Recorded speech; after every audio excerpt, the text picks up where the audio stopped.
ఇప్పుడే అందిన వార్త ఎస్బీఐ అకౌంట్ ఉన్న వారందరికీ సంచలన ప్రకటన రేపటి నుంచి అమలు అంటూ లేటెస్ట్ అప్డేట్ అయితే రావడం జరిగిందండి. సో వివరాలు ఏంటనేది కూడా వీడియోలో తెలుసుకుందాం.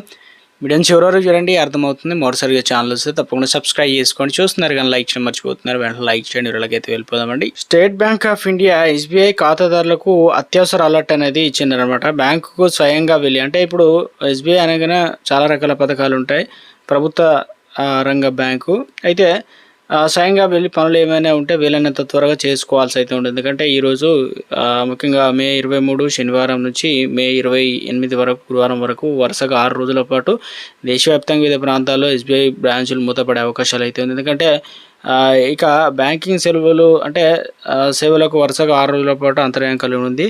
సో బ్యాంకు పనులకు సంబంధించి ఉన్నవారు కంప్లీట్ చేసుకోవడం ఉత్తమం అన్నమాట. వారాంత సెలవులు ఇక ఉద్యోగులు అంటే రోజుల వ్యాప్తంగా దేశవ్యాప్తంగా సమ్మె, బక్రీదు ఇవన్నీ కూడా కలిసి వస్తున్నాయి. కాబట్టి పరిస్థితి బ్యాంక్ సెలవులు వివరాల పరిస్థితి మే 23న 4 శనివారం, మే 24న ఆదివారం అవుతుంది. దేశవ్యాప్తంగా కూడా బ్యాంకులు ఇలాగ పనిచేయవు కాబట్టి ఆ తర్వాత వచ్చే సోమ మంగళవారాలు 25, 26 కూడా బ్యాంక్ సెలవులు విపరీతంగా భారీ వివాదం కలగనుంది. ఎందుకంటే all India state bank of India staff federation తమ డిమాండ్ల సాధన కోసం ఈ 2 రోజులు దేశవ్యాప్తంగా సమ్మెకు పిలుపునిచ్చింది. ఈ సమ్మెకు all India bank officer association కూడా మద్దతు అయితే ప్రకటించింది. బ్యాంకులో ఖాళీగా భర్తీ, సాయుధ సెక్యూరిటీ గార్డుల నియామకం, అవుట్సోర్సింగ్ విధానాన్ని వ్యతిరేకించడం, నేషనల్ పెన్షన్ సిస్టమ్స్ పరిధిలో ఉద్యోగులకు నచ్చిన ఫండ్ మేనేజర్ని ఎంచుకునే అవకాశం కల్పించడం ప్రధాన డిమాండ్లతో సమ్మె అయితే జరుగుతుందని చెప్తున్నారు. ఇక సమ్మె ముగిసిన వెంటనే 27, 28 తేదీలో బక్రీద్ మరి పండుగలు వస్తున్నాయి కాబట్టి భారతీయ రిజర్వ్ బ్యాంకు సెలవుల క్యాలెండర్ ప్రకారం భారతదేశంలో మెజారిటీ రాష్ట్రాల్లో